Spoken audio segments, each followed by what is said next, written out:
नमस्कार दोस्तों, विद्यार्थी कॉन्सेप्ट में आप सभी का बहुत बहुत स्वागत है। आज हमारा डे 3 है और आज हम करने जा रहे हैं तत्सम तद्भव शब्द। इससे पहले डे 1 और डे 2 में हमने डिस्कस किए थे PYQs, विलोम शब्द के बहुत ही इंपॉर्टेंट क्वेश्चंस थे वो। तो लिंक आपके डिस्क्रिप्शन में आपको मिल जाएगा, क्लिक करके एक बार उन्हें देख लीजिएगा, रिवीजन करिएगा, नोट्स बनाइएगा, क्योंकि ARO के आने वाले एग्ज़ाम के लिए ये बहुत ही ज़्यादा इम्पोर्टेंट आपके लिए रहेंगे। तो चलिए स्टार्ट करते हैं तत्सम तद्भव शब्द। स्टार्ट करने से पहले आप सबसे एक रिक्वेस्ट है कि अगर आपने चैनल को लाइक नहीं किया है, शेयर नहीं किया अपने दोस्तों के बीच में और सब्सक्राइब नहीं किया है, तो इसको लाइक, शेयर और सब्सक्राइब कर दीजिए ताकि आपके पास वीडियोस रेगुलरली आती रहें। तो स्टार्ट करते हैं। स्टार्ट करने से पहले दोस्तों आपका ये जानना जरूरी हो जाता है कि आखिर तत्सम और तद्भव शब्द होते क्या हैं। तो हम डिस्कस करेंगे तत्सम और तद्भव का मतलब क्या होता है। तत्सम और तद्भव का मतलब क्या होता है, ठीक है दोस्तों। हिंदी भाषा में क्या होता है ना कि बहुत सारे शब्द उसी मूल रूप से ले लिए गए हैं, ठीक है। तत्सम मतलब कि मूल रूप, ठीक है, यानी या फिर उसके समान, मूल रूप या उसी के समान, उसके समान, ठीक है। तो मूल रूप क्या हो गया? संस्कृत। तो क्योंकि भाषा जो है हमारी संस्कृत से ही हिंदी की तरफ आई है।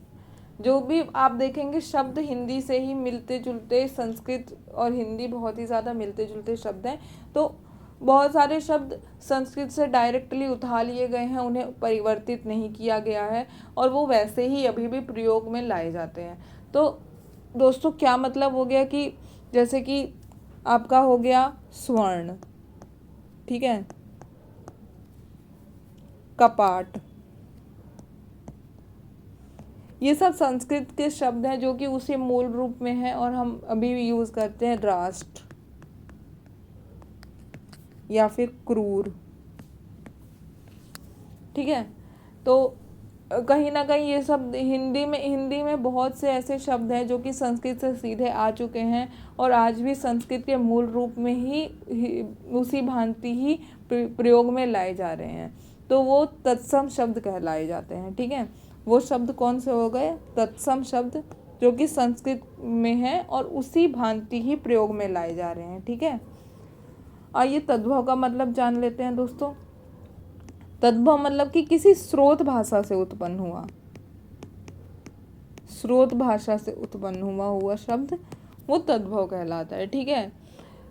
मतलब आपको एक एग्जाम्पल देते हैं। स्वर्ण आपको पता होगा कि सोना होता है, तो सोना एक तद्भव रूप है, ठीक है।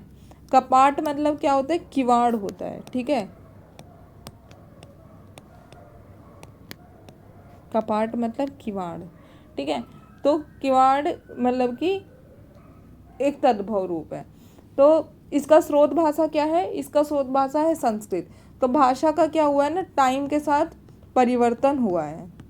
पहले वो संस्कृत में थी, फिर उसके बाद टाइम के साथ वो पाली में थोड़ा सा चेंज हुआ, पाली की तरफ जब आई, उसके बाद प्राकृत अपभ्रंश की तरफ जब आई तो प्राकृत में भी चेंजेस आए। तो ऐसे ऐसे करके जब तक वो हिंदी में पहुंचा तब तक उसमें बहुत सारे चेंजेस आ चुके थे और उसके जो ओरिजिनल स्वरूप था उसमें परिवर्तन आ गया था। तो इसलिए जैसे कि दधी से दही हो गया, कृष्ण, कान्हा, तो ये जो सब शब्द हैं वो तत्सम तद्भव रूप में आ गए, ठीक है। उसी के एक रूप को तत्सम कहा जाने लगा, उसी के दूसरे रूप को तद्भव कहा जाने लग गया। मतलब दोनों का सेम होता है, तो इसलिए ये इम्पोर्टेंट हो जाता है पढ़ने के लिए। आइए प्रश्न करते हैं। ये यूपी आर ओ 2016 में आए हुए PYQs हैं, तो इनसे ही हम शुरुआत करेंगे ताकि आपको PYQs का पैटर्न भी पता रहे।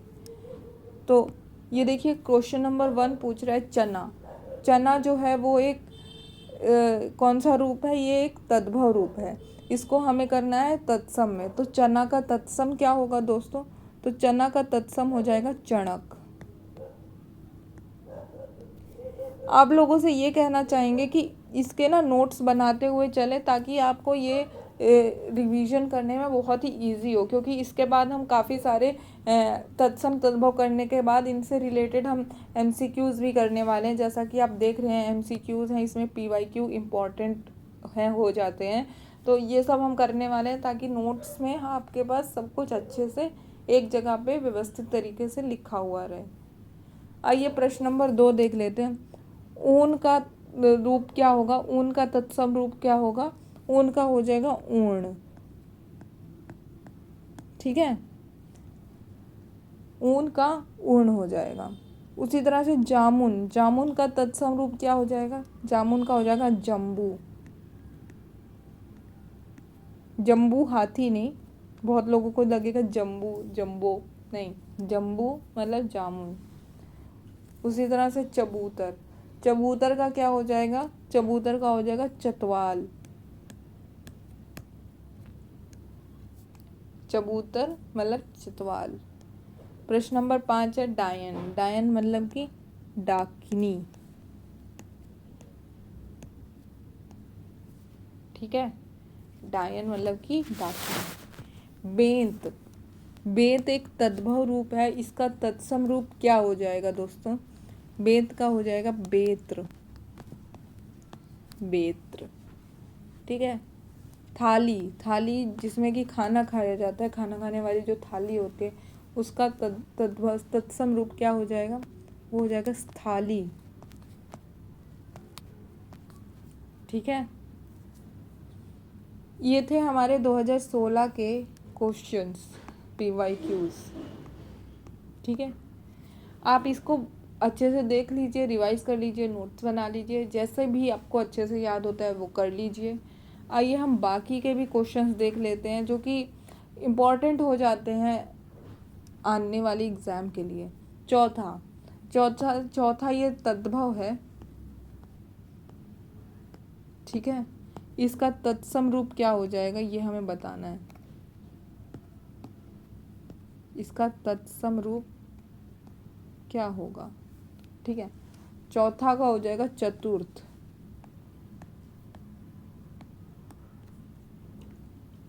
दूसरा क्वेश्चन देखते हैं, बच्चा, बच्चा का हो जाएगा वत्स।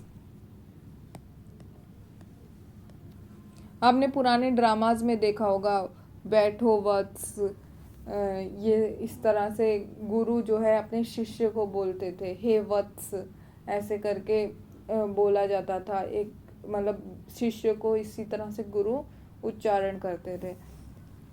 आँख, नेक्स्ट क्वेश्चन है आँख, इसका हो जाएगा अक्षी। बहुत जगह आपको नयन, नेत्र, चक्षु ये सब मिलेगा, पर जो सही में रहेगा वो अक्षी रहेगा। ठीक है, अक्षी जो है ये ठीक है। अचरज, अचरज मतलब कि किसी चीज़ पे सोच विचार करना, किसी चीज़ पे आश्चर्य करना, आश्चर्य। ठीक है, क्या हो जाएगा? आश्चर्य। खेत, जहाँ पे खेती की जाती है, आपके अनाज उगाए जाते हैं, उसका भी तत्सम रूप क्या होगा? उसका हो जाएगा क्षेत्र। ठीक है, ये सब प्रश्न आपके कहीं ना कहीं उत्तर प्रदेश राजस्व अधिकारी, UP TET, UP PGT, Hindi lecturer, इन सब में आए हुए प्रश्न हैं जो आपके सामने ये सब हैं।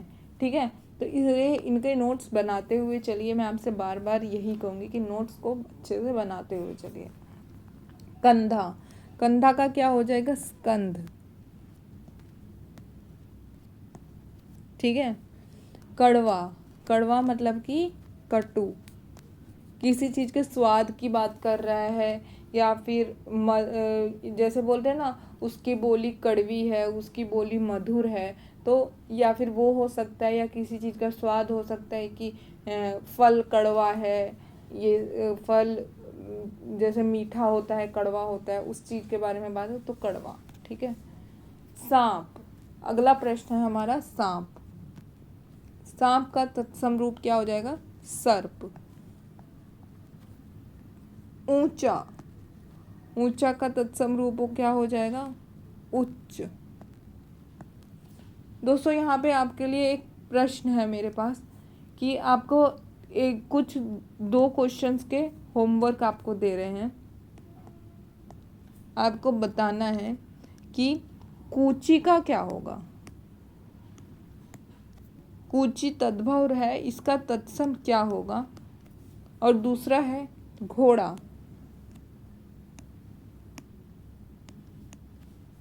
घोड़ा का क्या होगा। ठीक है,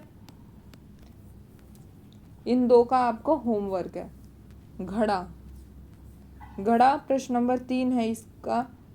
घड़ा का क्या होगा। घड़ा का हो जाएगा घट। अनी, अनी का क्या होगा अणी। ठीक है, दाहिना, कहते हैं ना दाहिना हाथ बायां हाथ, तो वही दाहिना। दाहिना का क्या हो जाएगा दक्षिण। साउथ मतलब कि जो साउथ डायरेक्शन होती है वो। ठीक है, सिगार, सिगार का होता है श्रृंगार।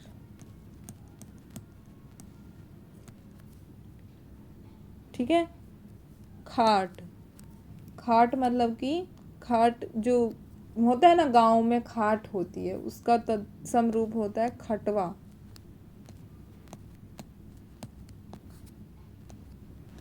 ठीक है, ये हमारे हो गए बहुत ही इम्पोर्टेंट क्वेश्चंस।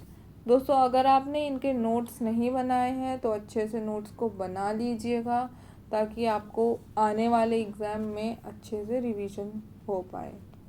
गाय, अगला जो प्रश्न है हमारा है गाय। गाय का तत्सम रूप होगा गो।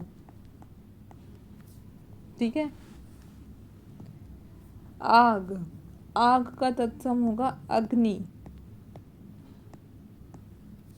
आग का क्या होगा अग्नि। हाथ, हाथ का तत्सम होगा हस्त।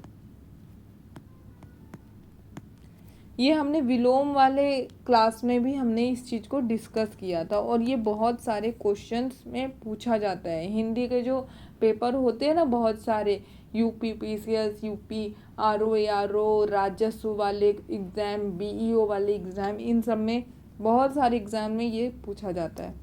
उसी तरह से आपको एक और होमवर्क दे रहे हैं। प्रश्न में एक और क्वेश्चन है, आपको बताना हाथी का क्या होगा, और ये भी हमने विलोम वाली क्लास में डिस्कस किया है। नेक्स्ट क्वेश्चन है हमारे पास भैंस। भैंस का क्या होगा महिषी। महिषी। नेक्स्ट क्वेश्चन है हमारा सच। सच का तत्सम रूप क्या होगा दोस्तों। सच का हो जाएगा सत्य।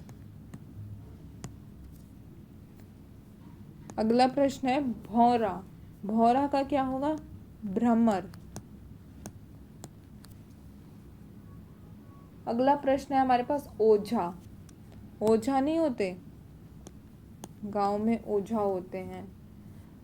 ओझा जो झाड़ फूक करने वाले ओझा होते हैं, वो उनको क्या होता है उपाध्याय। उपाध्याय। ठीक है, ये हमारे 3 प्रश्न है आपके लिए होमवर्क के लिए। कूची, घोड़ा और हाथी, आपको इनका तत्सम बताना है। आइए एमसीक्यूज पे आ जाते हैं। एमसीक्यूज देखते हैं, इसमें इम्पॉर्टेंट क्वेश्चंस हैं आपके लिए। तो एमसीक्यू में पहला प्रश्न है, निम्नलिखित में से तद्भव शब्द है।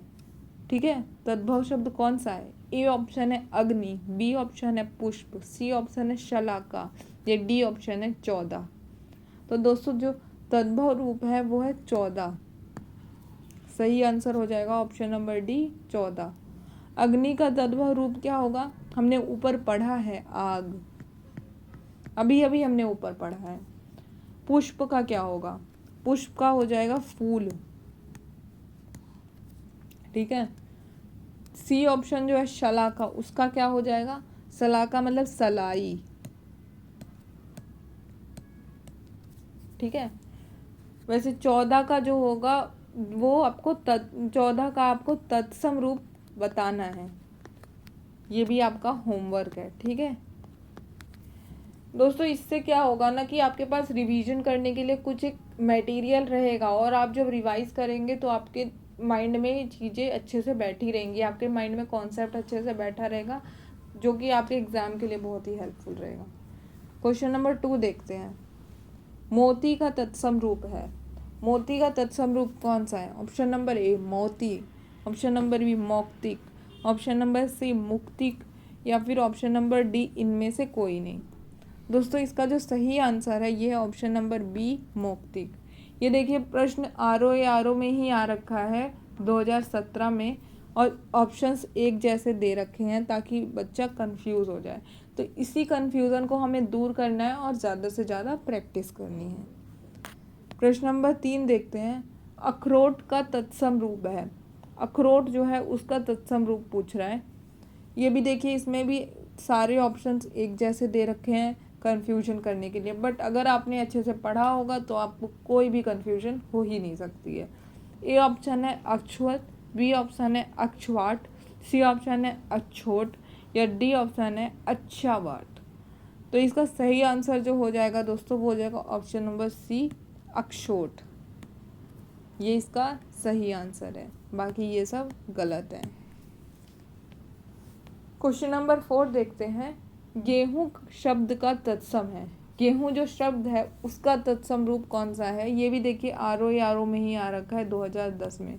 ठीक है, आर 2010 में ये आ रखा है।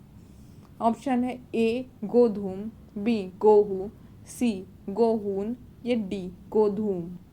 ठीक है, देखिए सारे ऑप्शंस इसमें हैं, तो इनमें से सही जो हो जाएगा हमारा हो जाएगा ऑप्शन नंबर ए गोधूम। ये भी गलत है, ये भी गलत है, और ये भी गलत है। ए ऑप्शन सही है। क्वेश्चन नंबर 5 है। सिंगार का तत्सम है। सिंगार का तत्सम कौन सा है? ए सिंगार, बी श्रृंगार, सी श्रृंगार, या डी श्रृंग। तो इसमें जो हो जाएगा वो हो जाएगा ऑप्शन नंबर सी सही हो जाएगा ये। और इसको एक और तरह से लिख सकते हैं, आप ऐसे लिख सकते हैं श्रृंगार। ठीक है, अगर ये चीज़ भी पेपर में होती है तो ये भी सही है। इन दोनों में से कुछ भी होता है वो सही माना जाएगा। प्रश्न नंबर 6 देखते हैं। तत्सम शब्द का चयन कीजिए। ऑप्शंस हैं ए शेर, बी बाघ, सी व्याघ्र, या डी आंख। तो इनमें से तत्सम शब्द कौन सा होगा? और वो हो जाएगा ऑप्शन नंबर सी व्याघ्र। बाघ का ही तत्सम रूप होता है व्याघ्र। ठीक है, आंख का हमने अभी अभी पढ़ा था, क्या होता है? अक्षी। अभी अभी ऊपर हमने पढ़ा था। शेर का क्या होता है? शेर का होता है सिंह। ठीक है, प्रश्न नंबर 7 देखते हैं। प्रिय का तत्सम शब्द है। प्रिय का तद्भव शब्द है। ठीक है, तद्भव शब्द कौन सा है? ए प्रिय, बी प्रेम, सी प्रिया, या डी प्यार।